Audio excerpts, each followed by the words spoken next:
Min elskede søn og datter, ønsker altid forandring.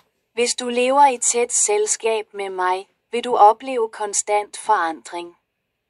Og du, som allerede er blevet ny ved at møde mig, prøv ikke at leve dit liv på den gamle måde.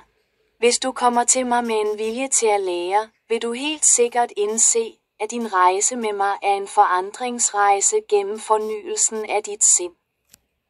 Og hvis du fokuserer dine tanker udelukkende på mig, du vil opdage, at jeg kun er interesseret i dig. Jeg forstår dig fuldstændigt nu, og jeg omfavner dig med evig kærlighed.